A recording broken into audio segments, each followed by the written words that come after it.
This is a Dungeons and Dragons podcast where we play, and by we I mean me and my friends play Dungeons and Dragons.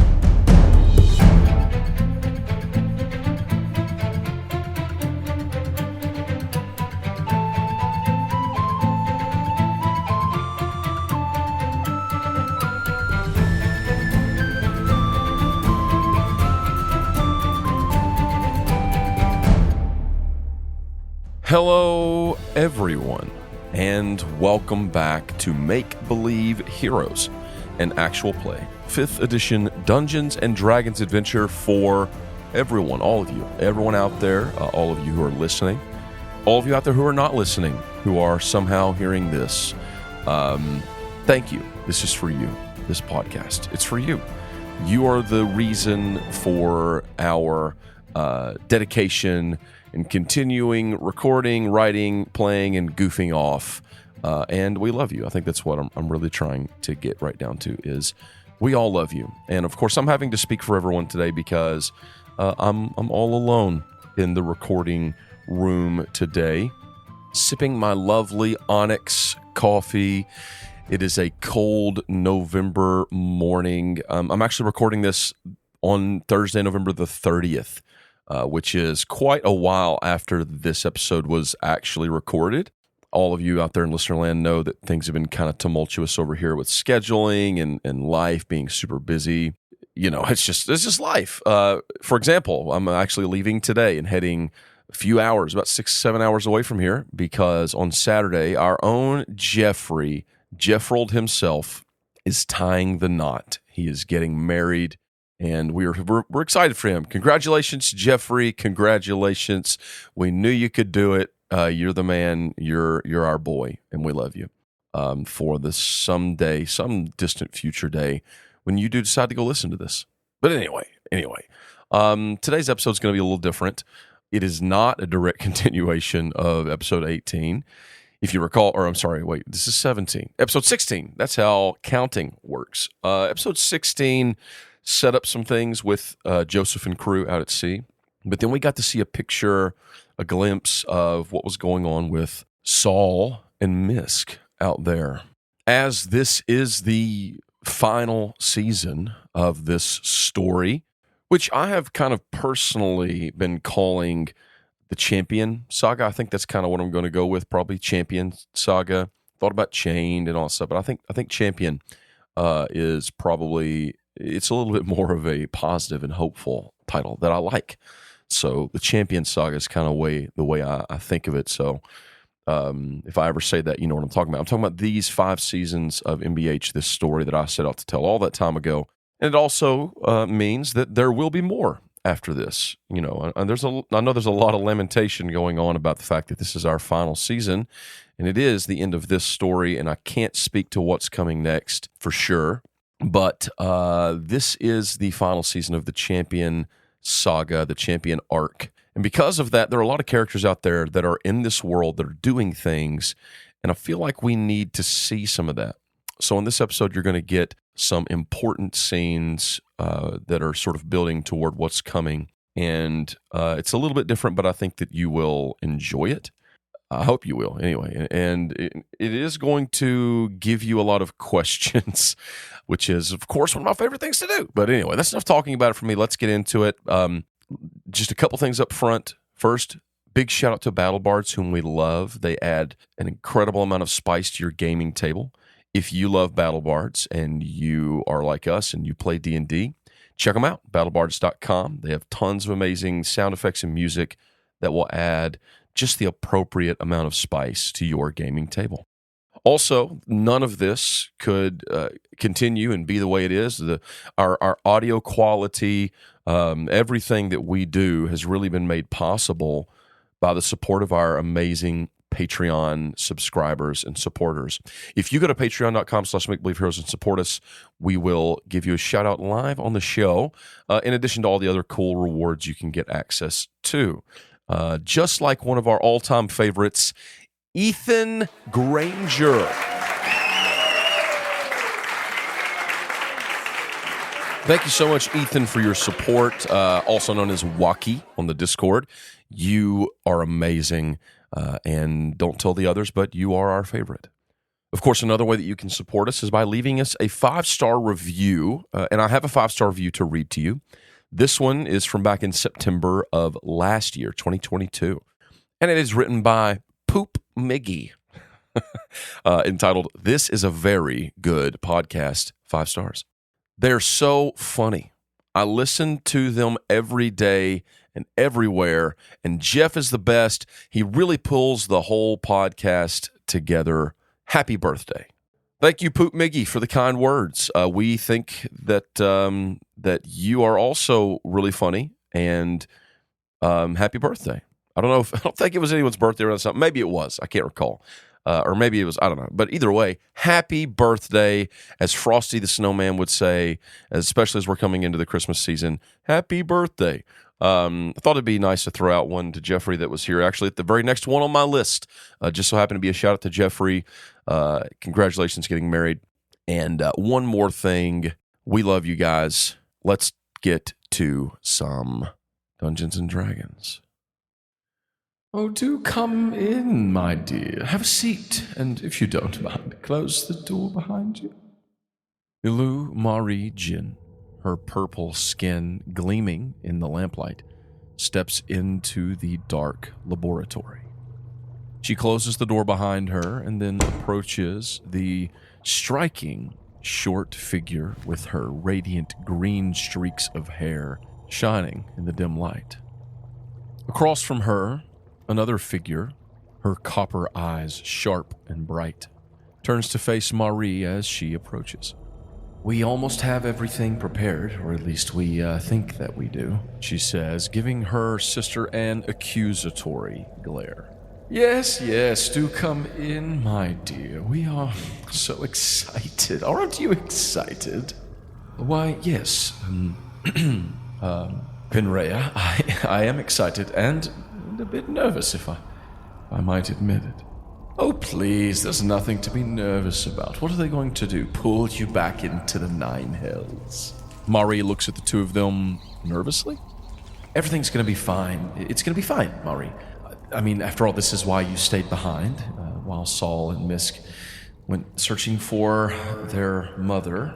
Have you heard from them lately, by the way? I wonder how that's going." Mari straightens her robes a little nervously. Yes, I spoke with Saul just this morning, actually. They have a lead, we should say. They spoke with someone who has some knowledge of the situation. Although he was a little dodgy about who that might be, the gnome they were searching for. But regardless, they are now heading south toward Venthaven. They expect she will be there, and I also know that, well, the Drake Kelly plan to go to Venthaven at some point as well, so perhaps we'll all be together again sooner than we thought. Venerea drops a glass beaker onto the table with a loud clink. Well, the day's not getting any younger, is it? And we do have much to do, as you have implied, Maury, so if you are ready, we have prepared all the necessary components. All we need is you to perform the ritual. She holds out a sharp ceremonial blade toward the tiefling. Marie gives it an inquisitory eye for just a moment, but then, quickly regaining her composure, she reaches forward and takes the knife by the hilt. I am ready, I suppose. And once the portal opens and we are able to speak with them directly, if anything seems to be going awry, then I simply suggest that the two of you not let anything happen to me. We've got your back, Mari. No worries. Tempari reaches over and pats her reassuringly on the shoulder. Well, in that case, I suppose we shall begin. Marie grips the knife tightly in her right hand, and then holding her purple palm over the large stone basin on the table before them, she cuts down through her palm, gashing it deeply. Her purple blood runs freely down into the stone basin. And the moment that it does, runes light up all around the edge. Vinraya lights an incense behind her. It glows with a bright green and bluish haze. Across from her, Tempari lights her own censer. It burns with black and golden smoke. With her right hand, Tempari summons lightning, a crackling electricity in the palm of her right hand, flowing over the dagger.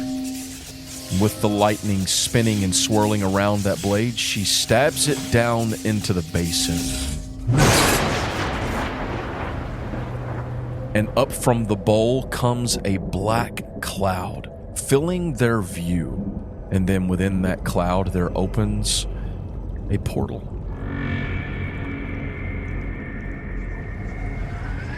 It is thick and hazy, like the viscous membrane of some fell slug. Yet the cloud continues to crackle with lightning, and soon there is the obscure shape of something moving in the midst of the portal. And then a strong, deep voice echoes around the stone walls of the laboratory. Who is that? I can sort of see you on the other side, but is that you, Illumariji? Tormedvas. Yes, it is I, Mari. I hope that I didn't startle you too much. I'm afraid there was no way for me to alert you that I was going to try and reach out. She sees the dark shape move on the other side of the membrane. How exactly are you doing this, Mari? I thought all the gateways between the hells and the natural plane had been long closed. Well, we found a way using superior divine magic and the blood of someone from the hells, myself, to open a sort of doorway. Of course, no one can travel between it, but we can speak for a time, although I will admit it is taking a considerable amount of power. The smoke burning from the incense of Vinraya and Tempari flows up into the black cloud, feeding it. But the two Dracon Kelly beside them look strained, as if their strength and energy were being drained into the cloud. Well, what is it that you need? Is everything all right? Is Saul okay? Is Vance? Everyone is fine, Tormedvas, for now. But we need your assistance with a specific matter. Actually, we need your advice. Oh. Well, fire away then. Some time ago, as you may recall, you created the Hellburner blade. And from what I understand, you did so using the skin and bone of devils. Is this correct? The form shifts uncomfortably on the other side. Yes, that's true. I did form the Hellburner blade in such a way. Why are you asking about the sword? Well, you see, we actually need to make a weapon of our own. We have a small piece, a shard, if you will, of immense power, and we would like to make something from it, a spear, or perhaps an arrow, something like that, something that could be used at a great distance. And we understand that in order for a device, a weapon, to hold such power in such a way to accomplish exactly what we want, and to actually not only create this weapon, but to emphasize all of its strength into a single point, the way that you have into the edge of that great blade. It takes considerable prowess. What you're talking about, Mari, is doable. But a normal blacksmith will not be able to accomplish this. You need someone, not just with prowess. You need someone strong. You need someone with a singular focus. It took me years to craft the edge of that blade. And it actually I didn't even get close until I had the breakthrough, realizing that it had to be summoned each time anew as if being born for the first time from the souls stored within the handle. Silence falls between them as she considers his words. Are you saying that we'll have to use soul power to craft this weapon? No, not necessarily, depending on what this thing is that you have, for which you're being particularly vague, I must say. But I understand sometimes secrecy is important. But you will need a strong blacksmith, a powerful, very powerful blacksmith, not just physically, although yes, physically, but mentally, spiritually, and magically. If there is someone with knowledge of crafting, innate knowledge, then perhaps it could be done with a soul. That would certainly be easier. But without a soul, if you could harness the power of the thing itself, or gather power from somewhere else, something truly valuable, then you could spirit craft the power into the point of this device. But it takes something of immense fortitude and strength to force the power of this thing into one small point, which a point of impact it sounds like you need. Why, yes, that is exactly what we are hoping for, Tormetvas. We're hoping to focus, pinpoint all the energy in this device to the very tip of the weapon, that when it pierces through the enemy, it will immediately unleash all of its might and hopefully deal a killing blow. Well, it sounds like you're in a hurry as well. Then you're going to need two things. One, a very good blacksmith. I do it myself, but I'm not even sure that really I'm good enough for what you need in the time that you need it done. But you're going to need someone especially good. Two, you're going to need a secondary power source. Something that you can draw from to push the energy of this shard, we called it, into the very end and set it up for a one-shot, one-kill situation. Marie nods, looking at Venrea and Tempari on either side. They give her a nod in assent, and then she looks again into the hazy membrane.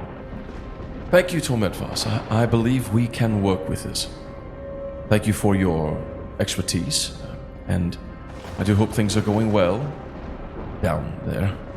We are making our final preparations.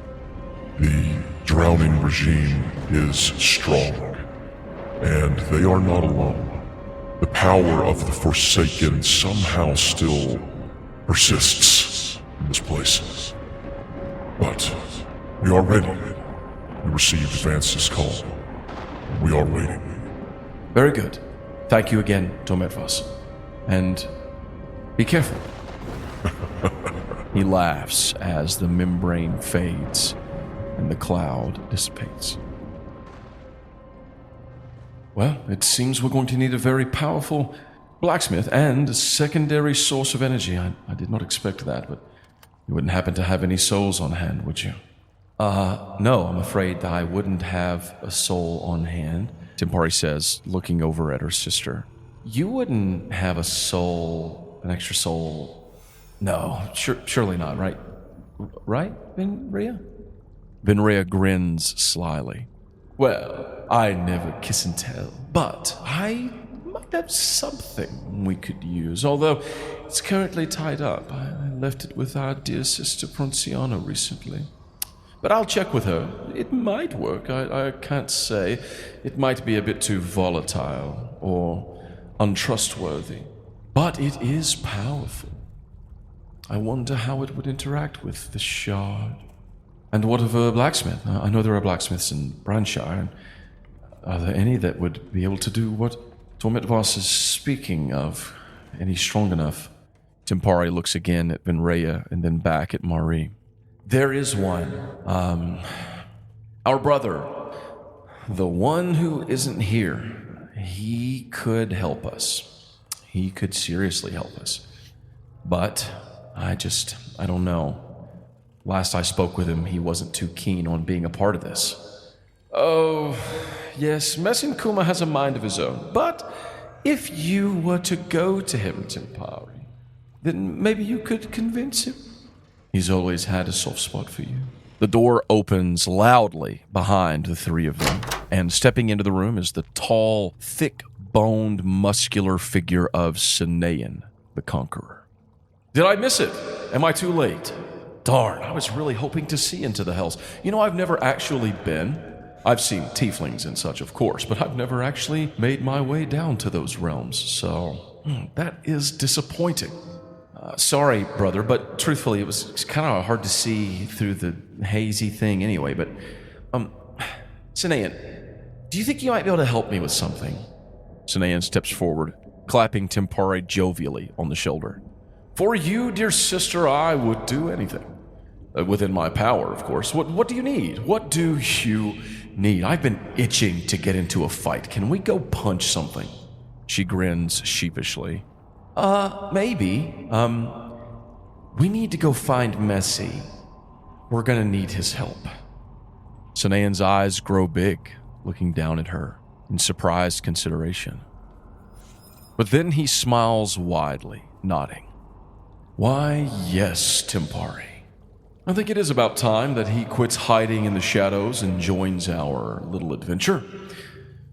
But I'm afraid if we were to knock on his doorstep, he wouldn't let us in.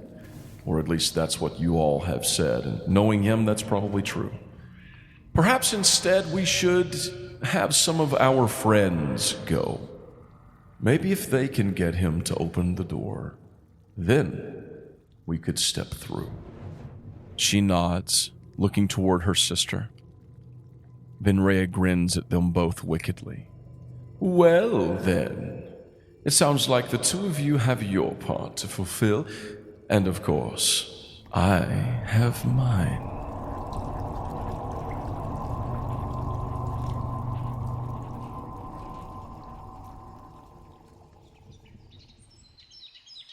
The sun is low over the bright city of Branshire. In the core of the city, of course, there is the circle of majestic buildings, great mansions, 3 big mansions. Well, they're big. They're the largest and nicest houses in all of Branshire, the first, second, and third house. Of course, there is also the Grand Library of Branshire and the majestic Temple of Pelor. In the center, though, of all of this, nearby the third house, there has been cleared out a large fenced area. The ground has been trampled down and filled with training equipment, large dummies, as well as a sort of obstacle course that can be moved around. But all that stuff has been pressed to the side inside this large fenced area, and in the middle of it right now, there are 2 figures clashing in battle. One, a lithe and very quick, almost like a viper quick figure dressed in crimson, shining red armor. Her helmet is pulled down over her dark hair, and she is wielding in her hand an impressive longsword with a red blade. She moves forward quick, striking towards her opponent, who brings up a shield to block it, bearing the mark of Pelor and a strange symbol, that of the Rorag Gook clan. It is, of course, the People's Champion. Very good, Kjorg. Let's see if you can keep it up. Oh, I can. Oh, I bet you can. We're going to have a little competition here. Let's have we're just going to do a few rolls here, see how things are going. Of course, this is Rivora the Fury. The two of you have been training now, preparing for the battle ahead. So let's see how things are going. She just moved on you. Kjorg, it's your chance now to make an offensive turn against her. Okay. Okay. I would push her off with my shield and swing the Mace of Smiting. Okay. Give me a d20 attack roll. Oh, that's a 12. Oh, no. A 12, you say? That's not great. That is not good enough. She twists on a heel, bringing her long sword up and then striking forward with one hand towards you. Trauma class? 20. Okay, it's a 19. Oh yeah. So she barely misses. What's Kjorg wearing right now? Just his regular armor. Same old stuff. Sleeveless blue shirt with the Palor symbol. Got the helmet on. Yeah. He might have that. I would say that you were told, like, this, like, bring it all. Oh, Like, okay. Give me your best shot right now. This is like a everything on the line sort of fight. Okay. So she stabs toward you and she misses. Glances again off your shield. You're still two armed right now, though, I would say. This is early on. Yeah. You're getting much swifter on your feet, Kjorg. Very nice. But see what you can do with this. And she does another twist. And when she does, a tail comes up out from the middle of her back and lashes at your legs, trying to scoop you up. Give me a dexterity saving throw. 19. You hop over it. Ha! Ah, very good. But remember what I told you. Don't hold anything back. This is your chance, Kjorg. Show me what you've got. It's your turn. I'm gonna attack a bunch. Okay. Give them to me quick in succession. I would swing my Mace of Smiting. Mace of Smiting. That would be I would use it every time. That's a 24. 24. That is a hit. You crash into her with the Mace of Smiting. And an 18. That is a miss. Oof. She takes the first blow and then brings her shield up to bash the second one away. And then I actually get to attack again with my extra attack. Third time's the charm, baby. Let's see it. It's actually not the charm. I got a natural one. Oh, no. You swing forward again with the Mace of Smiting, but when you do, you didn't notice as her tail comes down again, and this time she grabs your ankle and just yanks it forward. You feel your feet slip as you fall back toward the ground. Boom! Your back hits the ground, and she gives out a unfortunate. And then she leaps into the air, bringing her sword, planting down toward you. Oh. What's your armor class? 20? 20. That is a success. Oof. She brings the sword, and she doesn't like nail you to the ground with it, but she brings the sword down, and actually she's planting it down, but when she gets to you, she just slashes across your chest, and she cuts you. Like, she's not holding back. Like, this is it. She cuts you. And then she grabs you by the collar and lifts you up with one hand. And then she is going to swing again. This one is not enough. She tries to bring the hilt around and crash into the side of your head. But you're able to swing your body weight or something, and she misses you. When she does that, she loses grip, and you land back on your feet again, but bloodied. First blood is mine, half-orc. They're nice. Come on, you're holding back. We both know you are. Is this what you'll do against Blackfire? And then she hisses, and when she does, fire comes shooting out of her mouth. Give me a dexterity saving throw. Oh my. That's an 8. Okay, you're gonna take it. I'm actually gonna use Indomitable to try to dodge that again. Oh, okay, go ahead. That's a 24, 19 plus 5. Ah, okay. Fire comes just lashing out towards you from her lips. But you quickly step aside, but when you do, you feel the warmth come across your skin. And you're reminded of that feeling of the sun burning on your skin. I love that feeling. It reminds me of the Drylands. And as I think of that, Yes, is it my turn? it is. 2 extra arms burst out, Oh, baby. and I will first use them to try to suplex her. Try grab her. Yeah. All right, we'll do a grappling check. So give me athletics. 27. You got her. She tries to quickly dodge out of the way, but you, with your extra arms, you're able to scoop her up in a hurry. And you have her in your arms. You're going to suplex her? Yes. You do so. You bring her crash into the ground. Boom. Then I would get up and take the Mogador out and swing it down at her. Okay, you're going to try and quickly, hopping up, swing the Mogador down at her. Go ahead and roll it. That's an 18. Okay. She spins, rolling out of the way as the Mogador crashes onto the ground. That's more like it. And she rolls around, and then off of her back feet, she springs toward you, almost feline-like. And when she does, great claws come out of her hands, and she just goes to lash out across your chest. This one is a 24 to hit. That is a hit.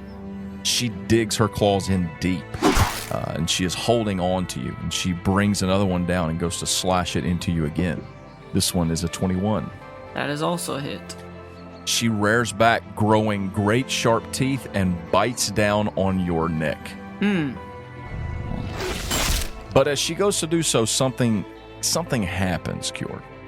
There's a sort of like a ferocity, a feral nature that wells up in your chest as she's clawing you and trying to bite you. Yeah.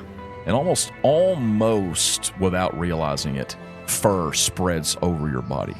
Nice. And a howl comes out of your mouth. And when it does, your fur, it used to be that black and white, right? Yes. Now it's not. Now it's that golden color. And when it does, the fur alights with flame like you're used to. But this time, there is a blinding bright flash. Something you've never seen. And literally, Ryvora lets out a cry and falls back. It blasts her back off of you. Flashbang. Like a pulse of sunlight, like a flashbang. And there you stand, Kjord. Solar flare. 4 arms, the Mogador in your hand, as Ryvora is blown back off of you and onto the ground. Dang, boy. You got a chance to do something here. I would rush forward wildly and try to do what she just did to me, slash and bite. That's a dirty 20 with the claw. Yeah, that'll do it. So I would slash at her chest like she did to me. Well, she's got armor, but your claws score down through it, and you can feel some flesh. And then I would try to bite her neck with a 24, 15 plus 9. Oh, goodness. Yeah, you reach down and bite her.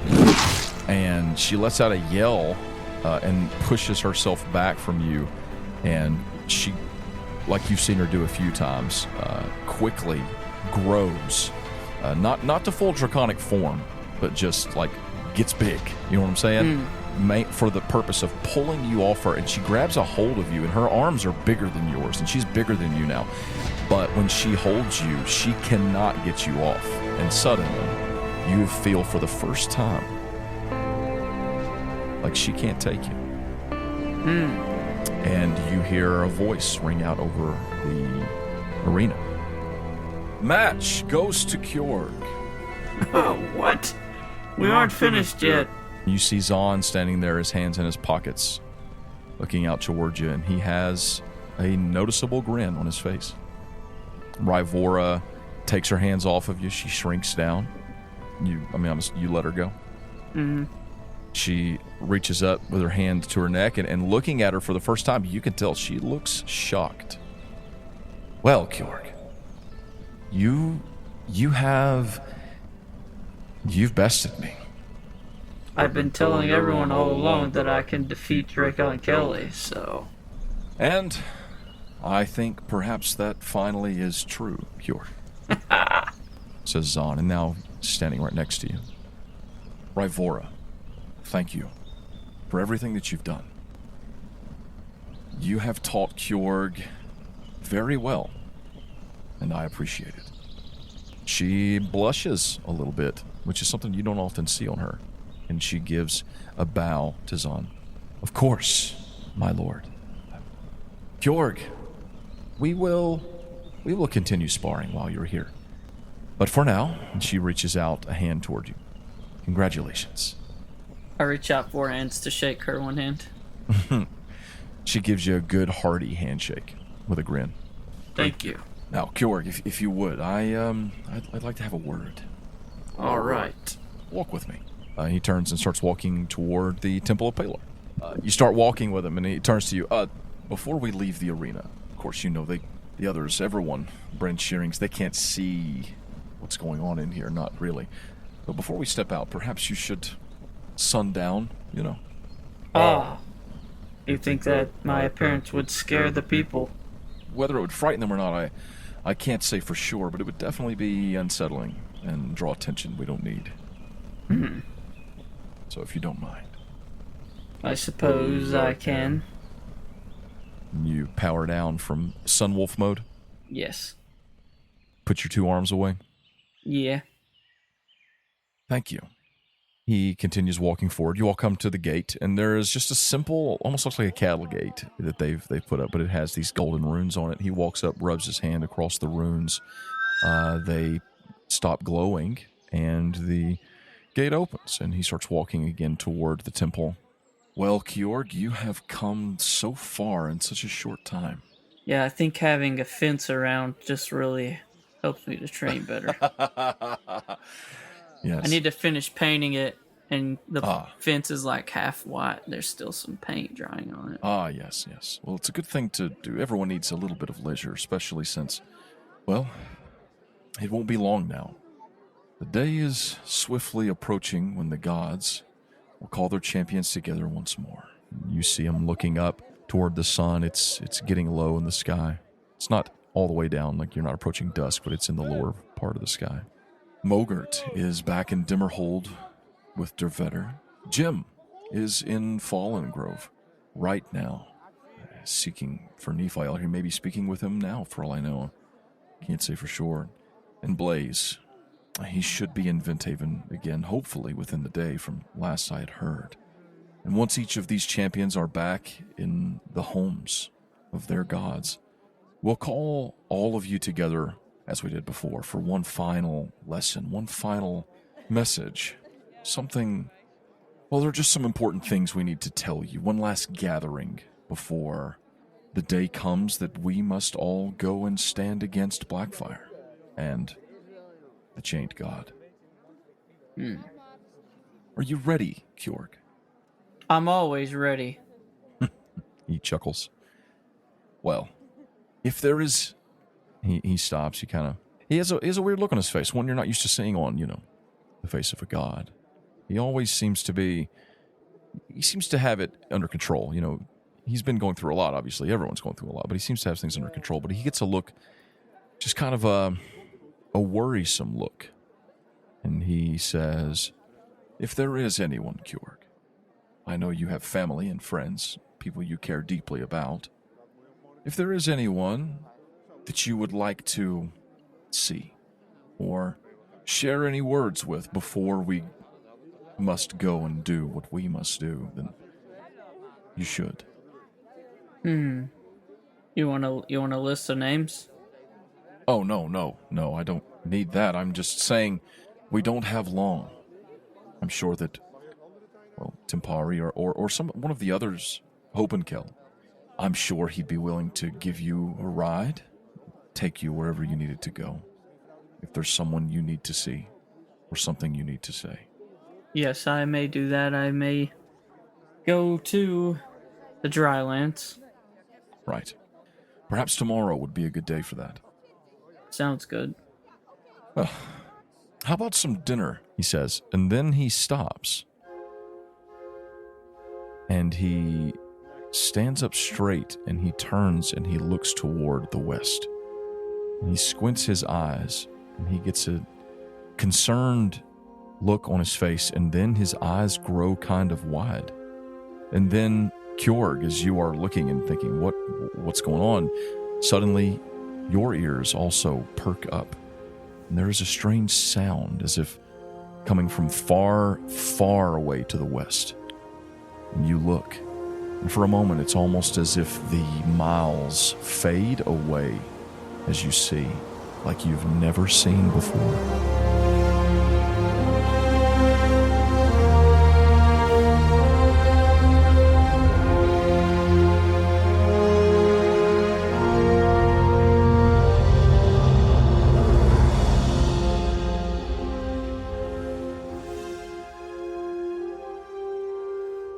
Jimalil, Yes. you are climbing, or are you climbing? You are heading down into the chasm I'd rather not. in the middle of the canopy, looking for Nephiel. That's, of course, where Gretchen told you he was when you all spoke earlier. Right. Imagine like a giant pit in the middle of a forest, a quarter-mile wide. There are criss-and-cross trees sticking down into it and out of it, and there's buildings down in there and everything, and it's just a big old dank mess. But, of course, for Jim, something like that is not an issue, because Jim has learned to manipulate his own physiology. So how has Jim manipulated his physiology to go down in that pit and find Nephiel? Feathers. Feathers, okay. Is he flying, or does he just have feathers? I jump off and sprout wings, and then I dive but then I use the wings kind of like a glider so that I slow myself whenever and try to glide to find where I'm going as I get further down in. That gets you pretty far down. Eventually, you do come to a place where it's almost like netted, very difficult, and you have to land onto a bunch of these crisscross trees and just branches and buildings and brush and stuff. So when you get there, what do you do? I use bat sonar. Use bat sonar. Very cool. Okay. Yeah, To find the right openings. that's right. Jim makes his way through all of this chasm. It's getting dark as you go down, but you also notice these sort of bioluminescent mushrooms and moss and things that are helping to light the air, and they seem strategically placed, almost like they've been put there to help you see as you go down. And finally, as you're floating down, flying down, you hear some voices talking below, and you see a big platform kind of stuck into the wall, and you see a number of figures standing around on the platform that is sort of crashed into the side of this chasm and held up by a number of trees and stuff. I refuse. You land, and as you do, a number of people, some of them react pretty quickly, like, whoa, what's going on? But there's not that many. There's probably fewer than 10 people there. But one particular figure, a tall, dark-haired elf, his hair sort of pulled back and tied in not a bun, but like a ponytail, some sort of a tie around his hair. He stands, walks towards you. He's wearing a very simple, a green cloth shirt and pants. As he walks forward, he sees you and he recognizes you. He says, Jimalil. Hey, you're the one I'm looking for. Jimalil, you seem to have grown wings. Oh, yeah. And I go and swoop them back into me. They're gone now. Oh, that was disconcerting. It was. It is for me, too. Every time. What brings you here, Jimalil? I was looking for you. You have found me. I'm still doing all I can to find everyone who was lost in the destruction of the canopy. And he kind of motions toward the other four figures you see standing there. And now you kind of notice, it was a little dim down here at first, but now you notice weird-looking people. Seems like maybe a family of gnomes, but they have mushrooms growing all over them. And they seem somewhat decayed. Should they look like that? Are they okay?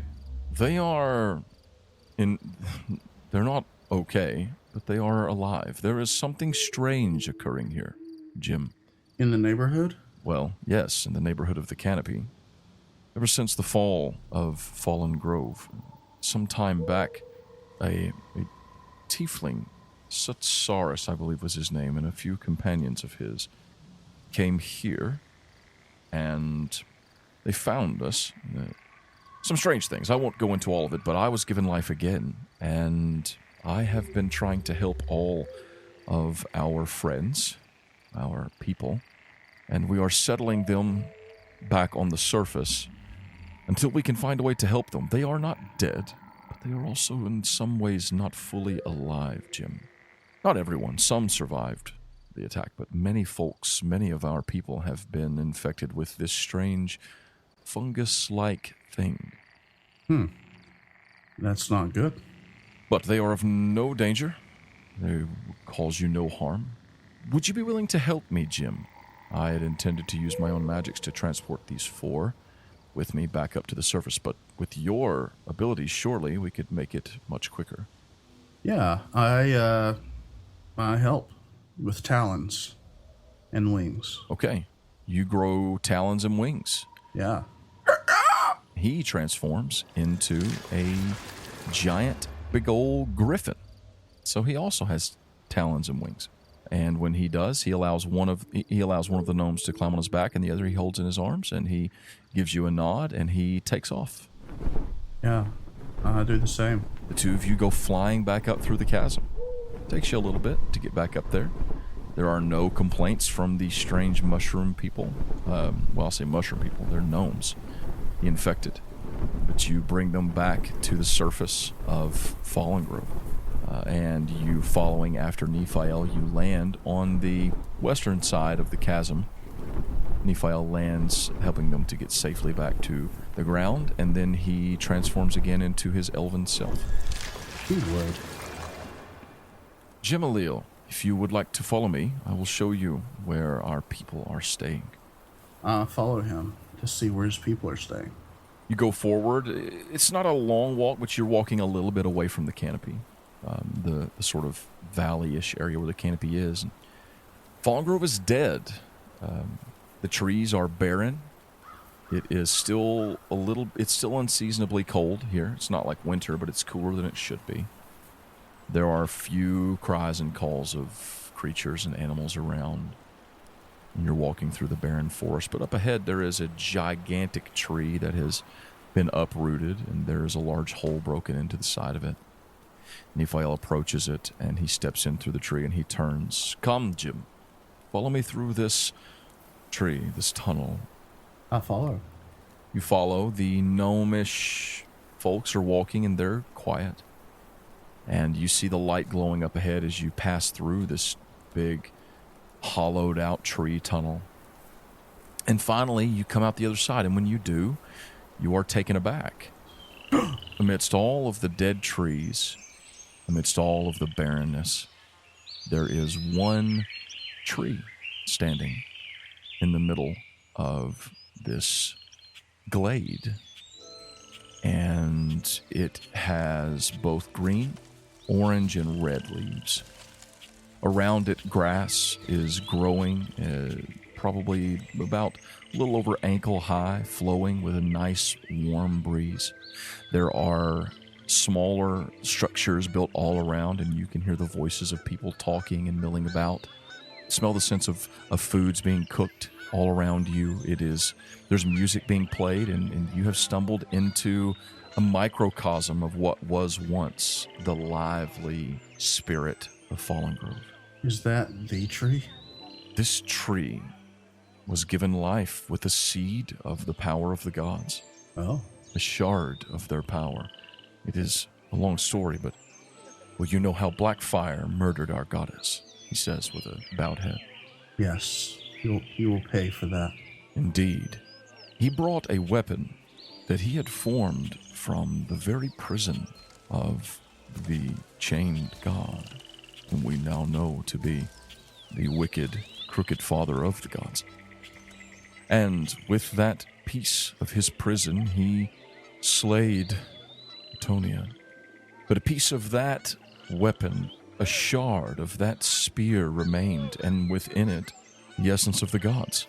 And when I was brought again to life, I used it, I planted it, and from it grew a sapling, which is now this tree. There are two others, which I have planted around the forest of Fallen Grove, but as you can see, this wonderful meadow, and he motions around toward the place, has sprouted from it, but I'm afraid it has stopped growing. It can't overcome the death around us, at least not yet. But it is something, a start. Yes, restoration. It's good to plan now for what we have faith will come after this is all over. Yes. And I have friends. Poldo, you remember Poldo, I'm sure. He was helping us there in the Corrine when last we met, and others. Some I have been able to help restore their minds, even though they are taken with this half-life. But we will continue to try. But Jimalil, what is it that brings you here to me?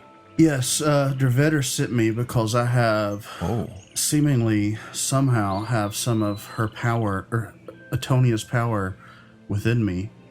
So I was going to see if I could help. And also, Atonia's people from her realm are needing relocation, and I was going to see if we could combine efforts there as well to help these people get resettled. I see. Yeah. Elevonre Honorius, you remember him? Yes. He spoke sometimes of strange peoples who lived in the realm of Atonia. Stories is all I have ever heard, but I suppose with her death now her realm has also passed. Yes. Thankfully it gave us time, but yes, it is gone. Well, Jim, Fallen Grove is a massive expanse. I have no doubt that we would be glad and welcoming each of them, or some of them, any who would like to come. But right now it is not fit for life. It is barren. But you are the champion of Atonia. Do you suppose... He pauses, his eyes close, and he kind of lowers his head and he whispers to himself, almost like he's praying. Do you suppose that perhaps you could help with Fallen Grove? Yes, that is my hope. Here, come with me.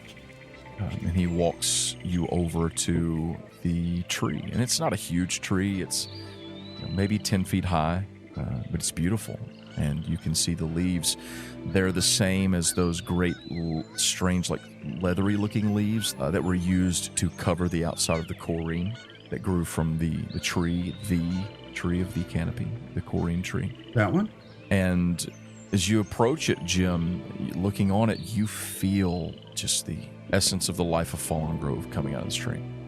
As you approach it, Nephiel turns towards you, and when he does, he says, Jim, there is something there. And you look down, and here we are again, the glow of the totem of Atonia around your neck, shining through your robes. This has happened before. It's resonating with the tree. You pull out the amulet? I pull it out. It's glowing. All three parts of the triquetra, the green, the red, and the orange, are glowing. And there's a sort of hum coming from it even. And it glows brighter. It becomes warm in your hand. And its warmth sinks down into your bones like a glowing hearth or fireplace on a cool autumn night. But then that glow on your chest, it moves with a bright orange light. The glow moves up into your palms, into your wrists, up your arms like roots growing up across your flesh, Jim. Like luminescent roots of light spreading down your arms and through your entire body, up your neck, onto your face. In your eyes, they glow orange, and Jim begins to levitate lightly off from the floor of the forest. Suddenly, all the people around, including Nephiel, they step back and looking on in awe as you levitate. They're glowing, and a warmer, but still cool, autumn wind blows through the glade, flowing sweetly all around you. And the tree before you begins to sway. And all the trees around the glade that are dead and lifeless, they also begin to sway and blow in the wind. And then, rolling out from the tree comes bright light. Rolling out from Jim comes bright light as he levitates up higher even. And almost like a wave, you see power flow out from within your chest. And that's when you hear it, Jim. What do I hear?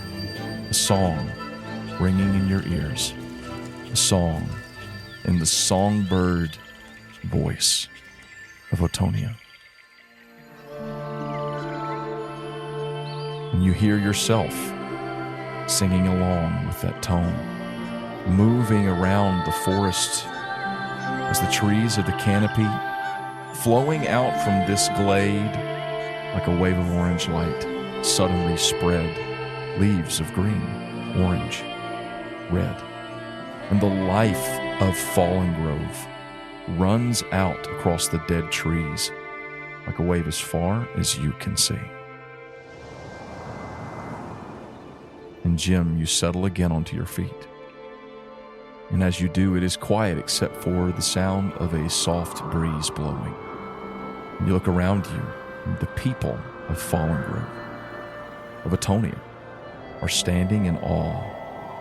And Nephiel nearby, after just a moment, steps forward, kneels onto the ground on both knees, and bows before you, Jim. And then all the people of Atonia around him do the same, kneeling, their heads to the ground, offering obeisance to the champion of Atonia.